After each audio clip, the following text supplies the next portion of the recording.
ഇവിടെ സുമ്മ ജ്തബാഹു റബ്ബുഹു ഫതാബ അലൈഹി വഹദ. സുമ്മ എന്ന് പറഞ്ഞാൽ ഇതൊക്കെ സംഭവിച്ചതിന് ശേഷം ഇജ്തബാഹു റബ്ബുഹു, ഇജ്തബാഹു അദ്ദേഹത്തെ തെരഞ്ഞെടുത്തു. ഇജ്തബ എന്ന് പറഞ്ഞാൽ തെരഞ്ഞെടുത്തു. ഇസ്തഫ എന്ന് പറഞ്ഞാൽ ഇസ്തഫ, മുജ്തബായ നബി എന്നറിയും, മുസ്തഫായ നബി എന്നുള്ള അർത്ഥത്തിൽ. ഇജ്തബ ഇസ്തഫ, ഇഖ്താറ തെരഞ്ഞെടുത്തു. ഇവിടെ ഇജ്തബ അള്ളാഹു തെരഞ്ഞെടുത്തു അദ്ദേഹത്തെ ആരെ തെരഞ്ഞെടുത്തു? ആദമിനെ തെരഞ്ഞെടുത്തു. ഇജ്തബാഹു റബ്ബുഹു, റബ്ബ് തെരഞ്ഞെടുത്തു. ഫതാബ അലൈഹി, അങ്ങനെ താബ അലൈഹി എന്നാണ്. താബ അലൈഹി എന്ന് പറഞ്ഞാൽ പശ്ചാത്തലം തൗബ ചെയ്യാനുള്ള ഉദവി നൽകി, തൗബ ചെയ്യാനുള്ള ഉദവി നൽകി. താബ അല എന്ന് പറഞ്ഞാൽ വഫഖഹു ലിത്തൗബ, തൗബക്കുള്ള ഉദവി നൽകി, തുറവി നൽകി. ഫതാബ അലൈഹി അല്ലെങ്കിൽ തൗബ കബൂലാക്കി, തൗബ സ്വീകരിച്ചു. രണ്ടും അർത്ഥം പറയാം. താബ അലൈഹി എന്നുള്ളത് തൗബ സ്വീകരിച്ചു എന്നുള്ളത് അർത്ഥം പറയാം, തൗബക്ക് ഉദവി നൽകി എന്നും പറയാം. അതെങ്ങനെയാണ് ആ തൗബക്ക് ഉദവി നൽകിയത്? എങ്ങനെയാണ് ഉദവി നൽകിയത്? അള്ളാഹു ആദമിനെ തെരഞ്ഞെടുത്തു. ഇജ്തബാഹു റബ്ബുഹു, ആദമിൻ്റെ റബ്ബ് ആദമിനെ തെരഞ്ഞെടുത്തു. ഫതാബ അലൈഹി, അങ്ങനെ തൗബക്ക് ഉദവി നൽകി, തുറവി നൽകി. അല്ലെങ്കിൽ ആദമിൻ്റെ തൗബ സ്വീകരിച്ചു. എങ്ങനെയായിരുന്നു ആ തൗബ സ്വീകരിച്ചത്? അതിൽ ആളുകൾക്കിടയിലൊരു ഒരു തെറ്റായ വിശ്വാസമുണ്ട്. എന്താ തെറ്റായ വിശ്വാസം? അതാദ്യം പറഞ്ഞതിന് ശേഷം നമുക്ക് ശരിയിലേക്ക് വരാം. തെറ്റായ വിശ്വാസം, ഇപ്പോൾ ഇമാം ഹാക്കിം മുസ്തദ്റക്കിൽ ഉമറിൽ നിന്ന് പറയുന്നൊരു നിവേദനമുണ്ട്. നിവേദനം ശരിയല്ല, പക്ഷെ ഞാൻ പറയാം. എന്താ പിന്നെ ആ നിവേദനത്തിലുള്ളത്, ലമ്മ ഖ്തറഫ ആദമുൽ ഖതിയ, ആദം അലൈഹി സ്വലാത്തു വസ്സലാം തെറ്റ് ചെയ്തപ്പോൾ ഖാല റബ്ബി ഇന്നി അസ്അലുക ബിഹഖി മുഹമ്മദിൻ ലമ ഗഫർതലി, ലമ ഗഫർതലി. ആദം അലൈഹി സ്വലാത്തു വസ്സലാം പറഞ്ഞു, റബ്ബി എൻ്റെ റബ്ബേ, ഇന്നി അസ്അലുക് ഞാൻ നിന്നോട് ചോദിക്കുന്നു, ബിഹഖി മുഹമ്മദിൻ മുഹമ്മദിൻ്റെ ഹക്കിനെ മുൻനിർത്തി, ബിഹഖി മുഹമ്മദിൻ മുഹമ്മദ് സല്ലല്ലാഹു അലൈഹി വസല്ലം. അത് ഹദീസിൻ്റെ ലഫ്ളിലില്ല, ഞാനിവിടെ എഴുതിയാണ്.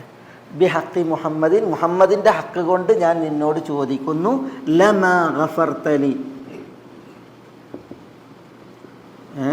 നീ എനിക്ക് പൊറുക്കണമേ, നീ എനിക്ക് പൊറുക്കണമേ. അപ്പോൾ മുഹമ്മദ് സല്ലല്ലാഹു അലൈഹി വസല്ലം തങ്ങളുടെ ഹക്ക് കൊണ്ട് അള്ളാഹുവെ ഞാൻ നിന്നോട്, എൻ്റെ റബ്ബെ ഞാൻ നിന്നോട് യാചിക്കുന്നു, ലമാ ഗഫർതലി നീ എനിക്ക് പൊറുക്കണമേ എന്ന്. ഇതാണ് ആ ഹാക്കിമിൻ്റെ നിവേദനത്തിലുള്ളത്. ഇത് ആദം അലൈഹി സ്വലാത്തു വസ്സലാം ചോദിച്ചപ്പോൾ, ഇങ്ങനെ ചോദിച്ചപ്പോൾ അള്ളാഹു ചോദിച്ചു എന്നാണ്, യാ ആദം ആദം കൈഫ അലിംത മുഹമ്മദൻ വലം അഖ്ലുഖുഹു, മുഹമ്മദിനെ നിങ്ങൾ എങ്ങനെ മനസ്സിലാക്കി? ഞാൻ മുഹമ്മദിനെ സൃഷ്ടിച്ചിട്ടില്ലല്ലോ, മുഹമ്മദിനെ ഞാൻ സൃഷ്ടിച്ചിട്ടില്ല. അത് ആദം അന്ന് ചെയ്തല്ലേ, മുഹമ്മദിനെ ഞാൻ സൃഷ്ടിച്ചിട്ടില്ല, പിന്നെ എങ്ങനെയാണ് നിങ്ങൾ മുഹമ്മദിനെ മനസ്സിലാക്കിയിട്ട് ബിഹഖി മുഹമ്മദിൻ, മുഹമ്മദിൻ്റെ ഹക്ക് കൊണ്ട് നിങ്ങളെങ്ങനെ തേടിയെന്നാണ്. അപ്പോൾ ആദം അലൈഹി സ്വലാത്തു വസ്സലാം അള്ളയോട് പ്രതികരിച്ചു എന്നാണ് ആ റിപ്പോർട്ടിലുള്ളത്. എന്താ?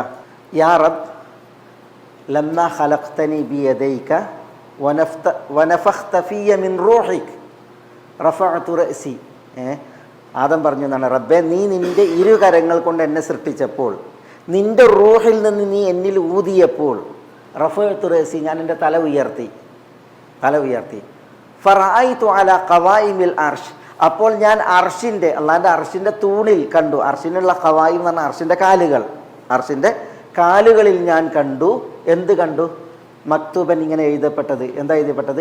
ലാ ഇലാഹ ഇല്ലല്ലാഹ് മുഹമ്മദുർ റസൂലുള്ളാഹ്, ലാ ഇലാഹ ഇല്ലല്ലാഹ് മുഹമ്മദുർ റസൂലുള്ളാഹ് എന്ന് എഴുതപ്പെട്ടത് ഞാൻ അർഷിൻ്റെ കാലുകളിൽ എഴുതപ്പെട്ടതായിട്ട് കണ്ടു.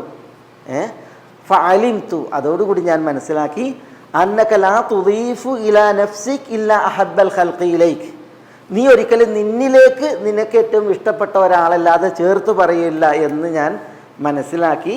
അതുകൊണ്ടാണ് ഞാൻ ബി ഹഖി മുഹമ്മദിൻ എന്ന് പറഞ്ഞിട്ട് ദുആ ചെയ്തത് എന്ന് ആദം പ്രതികരിച്ചു എന്നാണ്. അപ്പം അല്ലാഹു സുബ്ഹാനഹു വ തആല പറഞ്ഞു ഗഫർതു ലക് വലൗലാ മുഹമ്മദുൻ ലമാ ഖലഖ്തു. ഗഫർതു ലക്, ആദം ഞാൻ നിനക്ക് പുറത്തിരിക്കുന്നു, വലൗലാ മുഹമ്മദുൻ, മുഹമ്മദ് ഇല്ലായിരുന്നുവെങ്കിൽ ലമാ ഖലഖ്തു, ഞാൻ നിന്നെ പടക്കുമായിരുന്നില്ല, സൃഷ്ടിക്കുമായിരുന്നില്ല എന്ന് അള്ളാഹു പ്രതികരിച്ചു എന്നാണ്. ഇമാം ഹാക്കിം ഈ ഹദീസ് മുസ്തദ്റക്കിൽ കൊടുത്തിട്ടുണ്ട്. പക്ഷേ ഇമാം ഹാക്കിം അതിനെക്കുറിച്ച് സഹീഹുൽ ഇസ്നാദ് എന്നാണ് പറഞ്ഞത്. അതിൻ്റെ സനദ് സഹീഹാണ് എന്ന് പറഞ്ഞത്. സനദിനെ കുറിച്ച്, മത്തിനെ കുറിച്ച് ഹാക്കിം പറഞ്ഞിട്ടില്ല. സഹീഹുൽ ഇസ്നാദ് എന്ന് പറഞ്ഞെങ്കിൽ അതിൻ്റെ അർത്ഥം മത്തിനിലുണ്ടല്ലോ, ഹദീസിൻ്റെ പിന്നെ മത്തിനിലൊരു പ്രശ്നമുണ്ട് എന്നുള്ളത് അതിന് മനസ്സിലാകാം. പക്ഷേ ഈ ഹദീസിനെ ഇമാം ദഹബി എന്ത് ചെയ്തിട്ടുണ്ട്, ഇമാം ഹാക്കിം മുസ്തദറക്കിൽ കൊടുക്കുന്ന ഹദീസിനൊക്കെ എന്ത് ചെയ്തിട്ടുണ്ട്, ഇമാം ദഹബിയും വിധിച്ചിട്ടുണ്ട്. ഇമാം ദഹബി വിധിച്ചത് മൗദൂഅ് എന്നാണ്. എന്താ മൗദൂഅ് എന്ന് പറഞ്ഞാൽ? മൗദൂഅ് എന്ന് പറഞ്ഞാൽ വ്യാജ നിർമ്മിതമായ ഹദീസ് എന്നാണ് മൗദൂഅ്. ഇത് കെട്ടിയുണ്ടാക്കിയ ഹദീസ് എന്നാണ് പറഞ്ഞത് ഇമാം ദഹബി. സഹീഹുൽ ഇസ്നാദ് എന്ന് ഇമാം ഹാക്കിം പറഞ്ഞു. പക്ഷേ അതിൻ്റെ സനദിൽ മുഷ്കില രണ്ടാളുകൾ.